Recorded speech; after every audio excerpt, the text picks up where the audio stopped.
Bonjour et bienvenue pour cette semaine, le commentaire de la paracha de Re'é. Re'é qui veut dire vois, vois ce que Akadosh Baruch Hu, le maître du monde, a mis devant toi. C'est dans cette paracha justement que Akadosh Baruch Hu va mettre l'accent sur un comportement très particulier, surtout pour un juif qui veut vivre en fonction des valeurs de la Torah. En effet, il y a un passage qui nous dit comment je peux devenir riche. Et oui, il y a un secret dans la Torah pour devenir riche et comment la Torah peut donner une telle importance à la richesse alors qu'on a toujours pensé que le côté matériel n'était qu'un moyen. Justement, il y a un passage qui commence par Aser te aser, prélever, tu prélèveras la dîme.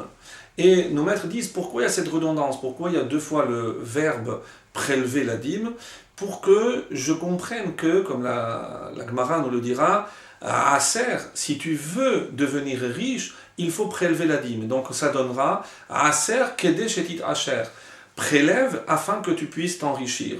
C'est assez étonnant, pourquoi? Parce que ça ne rentre pas dans le cadre de l'optique que la Torah veut nous transmettre. En effet, on ne doit pas servir, comme on a déjà vu précédemment, on ne doit pas servir le maître du monde en espérant une récompense. Alors que si là maintenant on me dit, si tu prélèves le maaser, la dîme, alors moi je te permettrai de t'enrichir. Donc c'est une forme de récompense.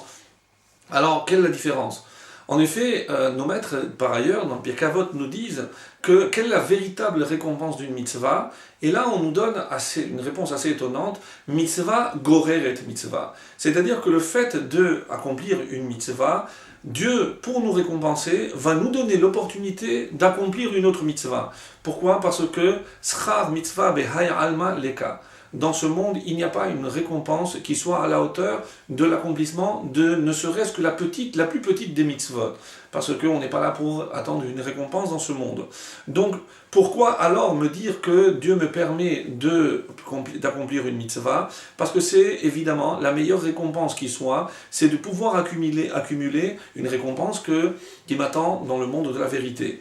Donc maintenant, si je dis, je reviens à la dîme, si Akadosh Baruch Hu me dit, si tu prélèves la dîme, alors tu t'enrichiras.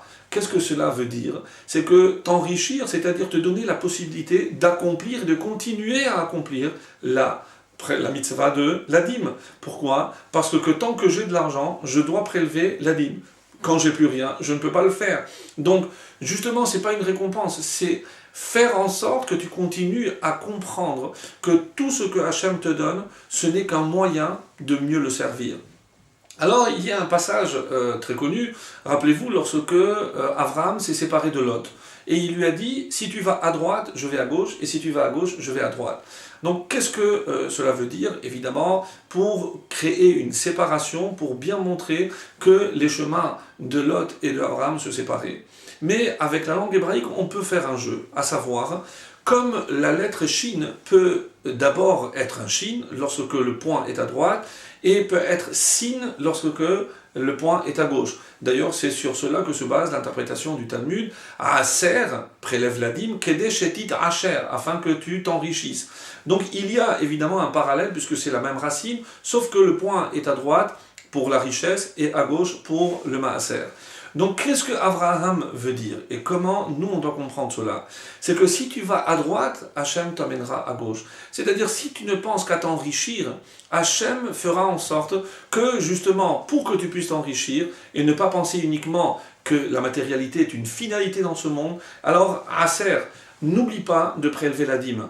Et si toi tu vas à gauche, c'est-à-dire si tu as compris que tu es là pour accomplir des mitzvot, c'est-à-dire à serre, donc à gauche, alors Dieu, qu'est-ce qu'il va te dire? Alors je t'amènerai à droite, Dieu va te donner évidemment la récompense, la richesse. Et il y a, pour terminer, une anecdote qui est attribuée à Don Yitzhak Abravanel, qui était le conseiller du roi, le trésorier, et évidemment il y avait beaucoup de jalousie, et une fois on a fait croire au roi que Don Yitzhak Abravanel tenait beaucoup de richesses et qu'il déviait une partie de la somme royale.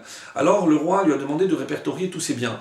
Et à la grande surprise du roi, lorsque il a répertorié, il y avait des petites sommes, mais vraiment minuscules, insignifiantes. Lorsque le roi a convoqué Don Yitzhak Abravanel, lui a dit « Tu te moques de moi, tu as un château, tu as une maison que je t'ai offert, tu as ceci, tu as cela, tu n'as rien répertorié. Alors, avec un sourire, dans l'Israël, lui a dit, non, son Altesse n'a pas compris quelque chose.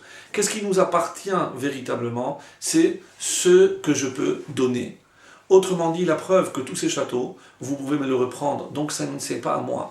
Ces sommes que j'ai données, c'est l'argent que j'ai continué à donner à des pauvres. C'est-à-dire que si on veut s'enrichir, c'est lorsqu'on est capable de donner. Et ce qu'on possède véritablement, c'est ce avec quoi on peut continuer à donner et à accomplir des mitzvot. C'est ça notre véritable possession. Ne tombons pas dans l'illusion de croire que tout ce que l'on possède est véritablement à nous. Comme on l'a obtenu, on peut le perdre. Donc sachons donner, et c'est comme cela qu'on s'enrichira. Shabbat Shalom.